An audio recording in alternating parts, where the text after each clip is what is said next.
Britons using Eurotunnel to travel to France have been warned to expect long delays at Folkestone as the summer getaway gets into full swing.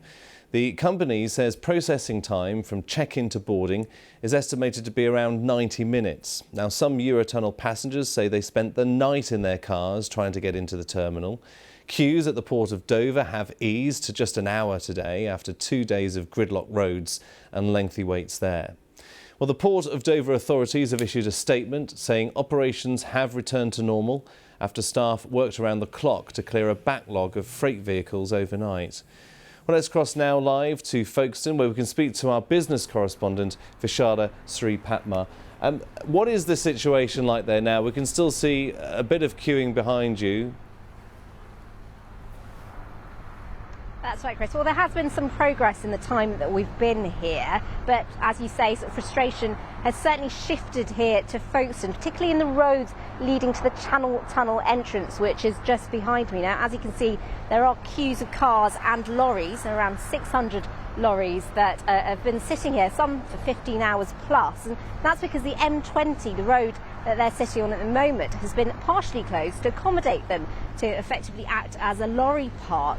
So other traffic have been diverted to other roads, and those roads have been struggling to cope. Now, Eurotunnel, as you've been saying, Chris, they say that once you get to the terminal, trains are running as normal. There might be a few hours wait, but they can't control the roads surrounding the tunnel, and so they can just keep passengers up to date with information. Now, they're expecting around 7,000 cars today.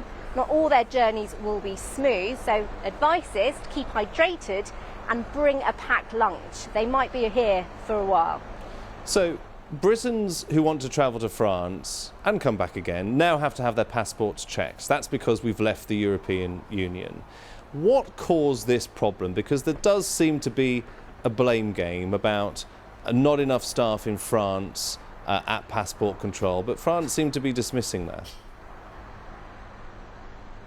Well, that's right. So, yes, the blame game continues essentially today. As we heard yesterday, that the Port of Dover was saying that the French authorities did not send enough staff to deal with the extra processing, as you say, because now passports need to be stamped as they go across the border to France. And the French said they did. However, there was an incident that distracted them, and actually that this is perhaps not a matter for them. It's something that the British have to deal with. So that's ongoing, as we know. There are some sort of signs of progress, though. There are sort of talks of more lorry parks being installed, that more staff will be in place, and the infrastructure that is required is going to be sort of built and put in place over the next few months and years.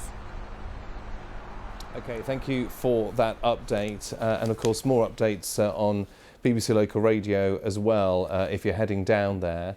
Also, keeping an eye on the situation there are road organisations like the AA, and the head of roads policy there, Jack Cousins, told us delays at the Eurotunnel are now the main problem for travellers. I think across this weekend, we really saw the kickstart of it on Friday. It increased yesterday, and I think we will see improvements today. And indeed, at the Port of Dover itself, the congestion levels there are actually reasonably minimal, sort of around 15 to 20 minutes at worst. I think the real issue for here and now, and certainly for the remainder of today, is going to be the Eurotunnel at junction 11A of the M20. This is the Eurotunnel terminal. And unfortunately, this is because of the fact that we've had Operation Brock in place. We've been stacking lorries, which is what it's meant to do. But ultimately, those lorries that have been queuing on the M20 are now meeting up with the traffic that has been diverted onto the A20, and they now meet at that one junction, junction 11A, in order to get into the terminal.